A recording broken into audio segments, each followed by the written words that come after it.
when you really break it down, I thought we both kind of canceled each other out. Not a lot of clear-cut looks, pretty even half. Credit to them. They come out in the second half and make a good play and have a little bit of pressure on us. Second goal's, a shot from distance that kind of picked up speed from almost from the wet turf. But our guys showed, again, character to come back and score the 2 goals, score a third goal that, is about as close as possible to being good. Still haven't seen a clear view that would say it wasn't good, but these are the breaks when the angles of the camera in our league for some reason are on an angle. It would cost like $8 to put one at the top of each 18, but no one wants to do that. So we never get real true angles. So I don't know if it was offsides or onside. So look, overall, again, showed a lot of heart. Could have won the game, could have lost the game, and overall a good point. And the guys will get some much deserved rest now. Thanks, Jim. Jonathan Tannenwald. Why don't we get first out of the way? What's up with Andre? Took a goal kick. I think you guys saw, obviously, and mishit it, and something went in the quad / groin area. It's unfortunate. He's had a lot of little unlucky moments this year and that have led to little injuries. So hopefully we can get it fixed with a little bit of downtime here. Not an easy thing for Oliver to come into. Obviously, we missed Andre a lot. I think guys picked up the defending a bit in his absence. Lots of blocks at the end of the game. Taking the last step and closing the ball down, making some big last-ditch tackles in the box, and coming out of here with a point. So can't tell yet, Jonathan. I hope it's not too bad, obviously, but something in the quad and groin area. We'll get some tests and probably have a clear answer for you. But hopefully it's not too bad. Even Andre, when I asked him, he wasn't sure how bad and the extent of it either. He just knew something was not right and had to come out of the game.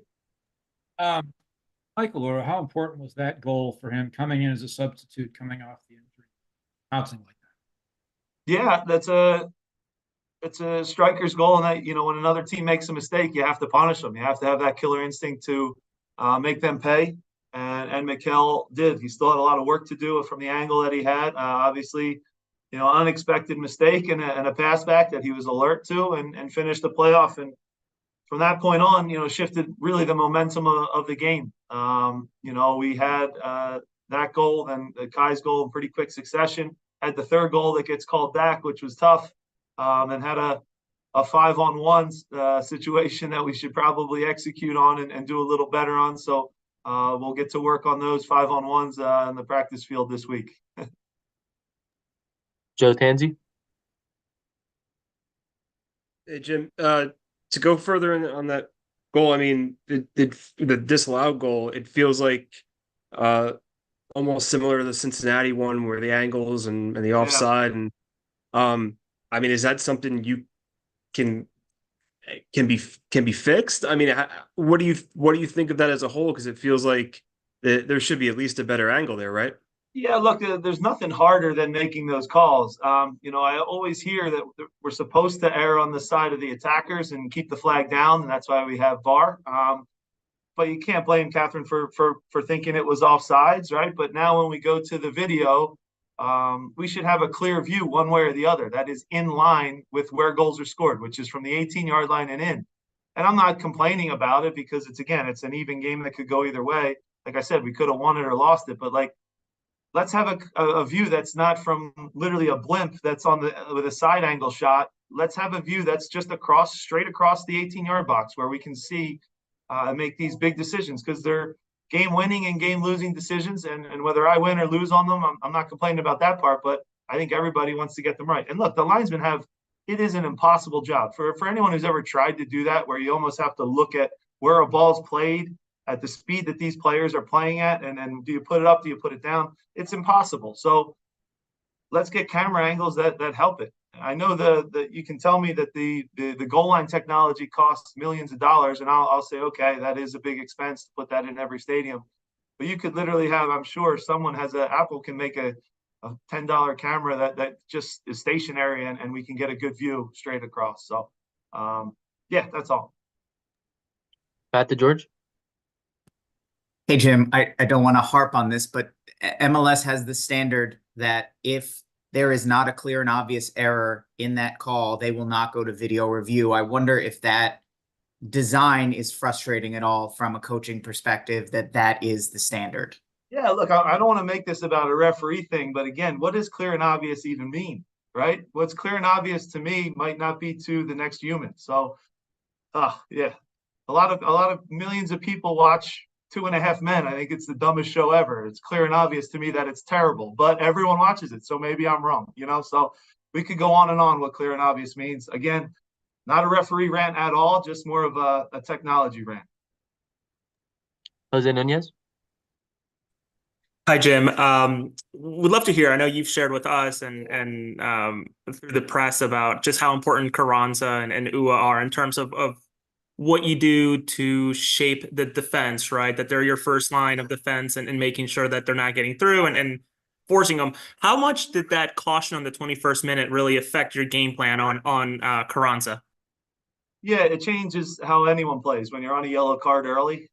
Again, you know, Julian gets so much out of his physicality, his pressing, and you could tell, you know, he was very smart in how he had to do it. Obviously, we were proactive too with Jose, who was right on the edge of picking up a second yellow.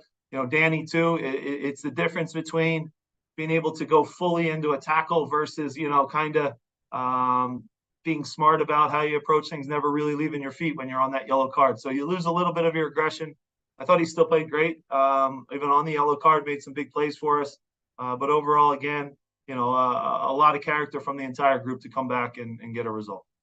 And I have to ask, since no one else has asked it yet, the ending of that game where it ended, spot-wise and play-wise and feeling-wise, what's going through your head? What's going through the locker room right now, conversation-wise?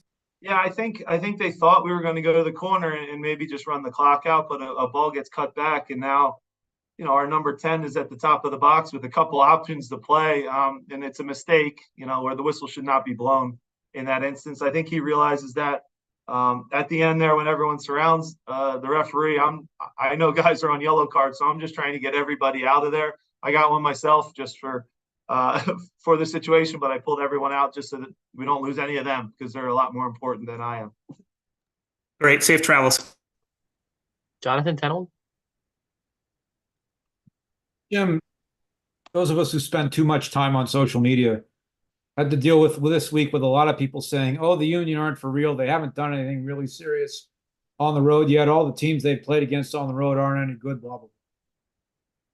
You're still the only undefeated team left in the league. And I'm not normally the cheerleader, obviously, but but what does it mean that you did come back and get the point and walked out of here and you're still the only undefeated team in the league?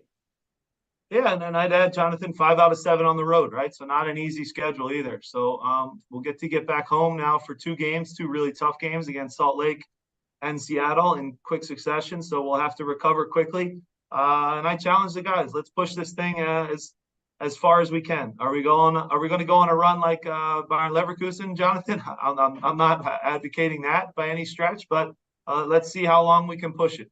At a minimum, you know, whether people in the public think we're good or think we're bad, they will at least say we're tough to play against. I think that unequivocally across the board, there's not a coach or GM or fan in this league that would say we're an easy team to deal with and play against. So part of that is not losing, finding ways to turn losses into ties, ties into wins, and we'll look to try to continue to do that and really protect our home field. Because now, you know, the middle to back part of our schedule, we get a lot of those home games in Subaru Park where we're pretty good to play against. Todd Lewis. Thanks, Nico. Jim, I know you've been saying the last couple of weeks now that you guys have 3 really good center backs in Jacob, Damian, and Jack. I'm just curious, so what goes into the decision where it looked like the Minnesota game, Jacob and Jack were building momentum, getting back to their old form. You go with a back 3 against Nashville. Now you go with Jacob and Damian, something you haven't done since Chicago. Yeah, look, I thought, you know, and I talked with Jack Elliott, and he was very professional about it. It's one of the few times in my coaching career where, you know, I don't really have an answer to exactly why he was the one that was chosen to get a rest. You know, the one thing is maybe in a game against Atlanta where it turns into a track meet a bit, Damian's ability to put out some fires and win those kind of crazy duels was something that we decided on. Again, Jack's going to start again for us probably in the next game. So I want these guys all on their toes already when they're called upon. But yeah, it's the first time I have to really look at a player and say, this isn't even fair, Jack. You know what I mean? So it's just we can only play with 2 this week. We think that's the way to go against the personnel that Atlanta has. So a tough decision goes against you. All right. Just like some have gone against Jacob this year, some have gone against Damian in certain instances. And now, every week they got to be ready to go. We're obviously going to miss Damian for a stretch at Copa America. So the idea of keeping them all fresh, all ready to go for the most important part of the season, which is the end, is something that I'll just say we learned a little bit about last year. I think I maybe drove Jacob into the ground, and maybe that led to a surgery. So we'll be a little bit smarter about how we manage the minutes, but it certainly wasn't performance-based. Jack's been playing amazing for us. So is Jacob now in recent weeks, and Damian as well. So this is a good problem for a coach to have, and they're going to share the load until we get to the Copa America, and then we'll regroup and assess things and go from there. And then the substitution of Oliver coming in for Andre, does that change your game plan at all going into half tied 0-0? Damian and Jacob both seemed like they were playing well in the first half with clearances, with coming off the line, reading the game well. Do they have to play a little less aggressive, or do they stick to the same game plan? Well, this isn't anything to do with Oliver. It's not Oliver's fault that Andre's the best goalkeeper this league's had. You know what I mean? So that's not on him. So of course you're going to play a little more. I'll just say risk. You're willing to take a little more risk when you know Andre's behind you, right? So it does change things a bit. Oliver's come in now several times this year and done a great job for us, and we'll need that to continue. But he's still a young goalkeeper that's going to get better and better with time, right? These are the first times he's playing at this high of a level, right? I'm not disregarding college or the USL, but this is a level up, right? This is a national TV game against a really good attacking Atlanta team where you're out there and there's nowhere to hide. And he did a good job. Could him and Jacob maybe communicate a little better on the first goal and one of them maybe come for it? Yeah, I think we would agree with that. Would he want maybe that second one back? But that's still, you watch it and it's actually hit from a ways out, but it picks up some speed as it hits the turf. So he's going to learn in all these moments. It's not easy to go out there as a goalkeeper, as a sub. Nothing good can happen for him, right? Nobody's going to remember much of anything that he does unless it's a mistake. So he did a good job. And our team, after going down 2 goals, showed a lot of heart to get the goals back. And hopefully Andre's not out too long. And Oliver, we know, is more than capable of doing the job in his absence. Final question, we'll go to Musembi. Thanks, Nico. Hi, Jim. After a hard-fought draw and still undefeated, any words for the fans as you look forward to coming back to Subaru Park in 2 weeks' time? Yeah, I guess my comment would be we can't wait. We've been away for too long. We had a lot of travel in Champions League. We missed them. We obviously had the unique situation where a game gets rained out, so we lost the Seattle game at home, which we would at least have under our belt. But 5 out of 7 on the road is really, really hard in this league. I like where we're at. Could some of the ties been wins this year still too? Of course. But like we've said, we've proven we're tough to play against.